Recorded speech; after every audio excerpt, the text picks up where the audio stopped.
As Lord Shiva said, Ganas also thought waging war is the right solution and got ready for it. They all took their weapons and went to the place where Ganapati was there. On seeing them, Ganapati also got ready for the war. He looked at Shiva Ganas and said, "All who follow Lord Shiva's order can come.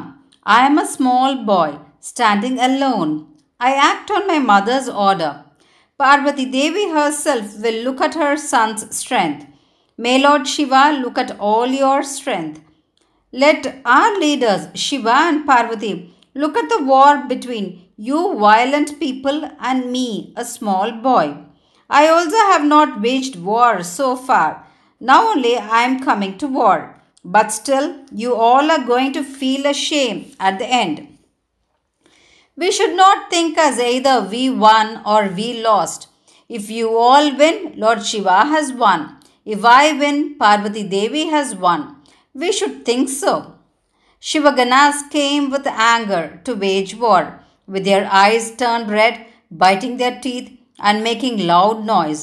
Nandideva, of all of them, came in front and pulled one leg of Gana. Bringi pulled another leg.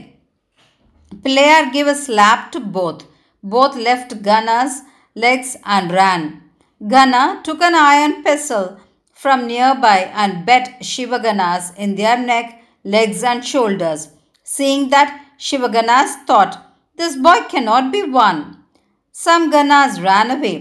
Some prayed to Pilayar and escaped. All Ganas ran to Lord Shiva. Through Narada, four-faced Brahma, Devendra, and others came to know this. They all gathered together and came there to help Lord Shiva. They prayed to Lord Shiva and said, "Mahadeva, if you give us permission, we will also fight." At that time, Shivaganas, who were bet by Gana, came and complained worriedly.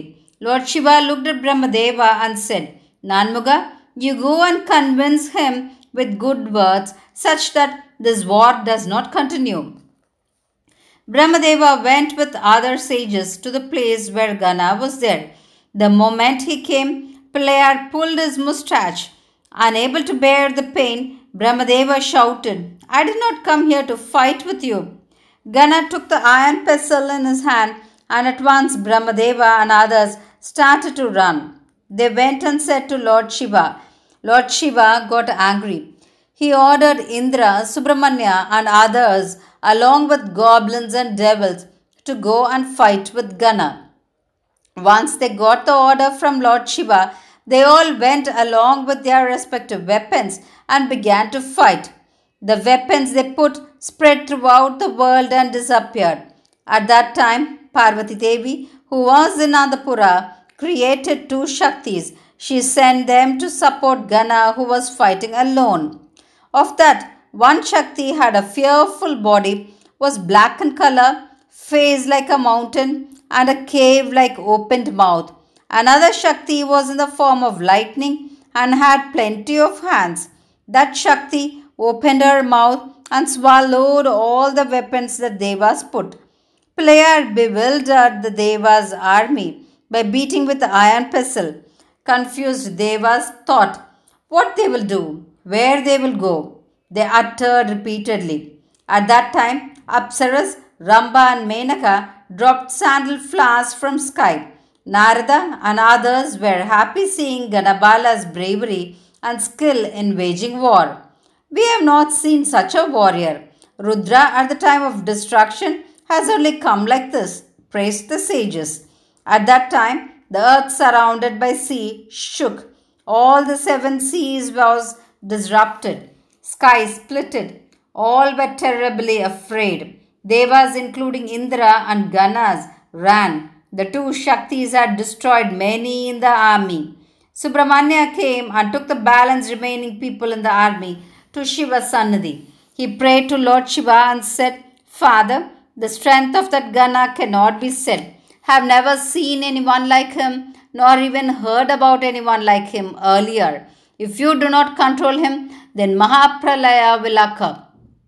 On hearing that, Lord Shiva became angry. "If it is so, then I will also come," he said and started. Devas followed him. At that time, Narada looked at Lord Shiva and said laughingly, Maheshwara, he is not the person to be killed. He is a small boy. He is standing alone and fulfilling his mother's order.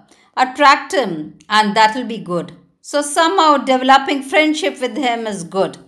Lord Shiva did not hear to his words. He went to wage war.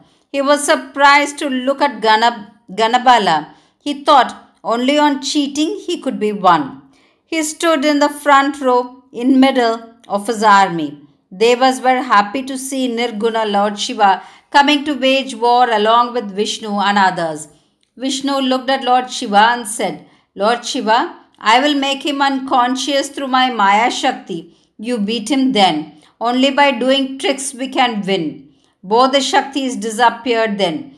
Ganabala, who stood opposite to Vishnu, said, You are called a cunning person, and according to that name, you are thinking on playing some trick. Saying so, he ridiculed and laughed at him, beating Vishnu with the iron pestle. On seeing that, Lord Shiva got angry and resisted that with a Shulayud in his hand. He also attacked Gana. Shulayud slipped from his hand and fell down. He took up Pinaha bow. Ganabala broke that to pieces with his Parishad.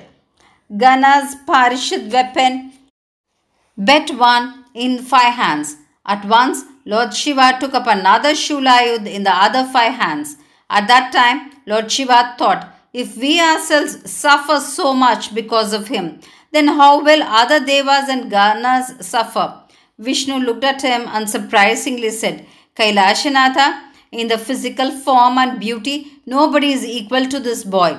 Gana threw his Parishad weapon over Vishnu.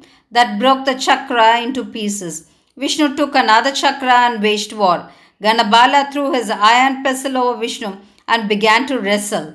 At that time, Lord Shiva went behind Gana and put the rope with a noose and tightened it and pushed him down. On seeing this, Devas and Ganas were much happy. On seeing this, Narada went to Parvati Devi and said, O Jahanmatha, now Lord Shiva tied Gana with a rope with noose and made him become unconscious.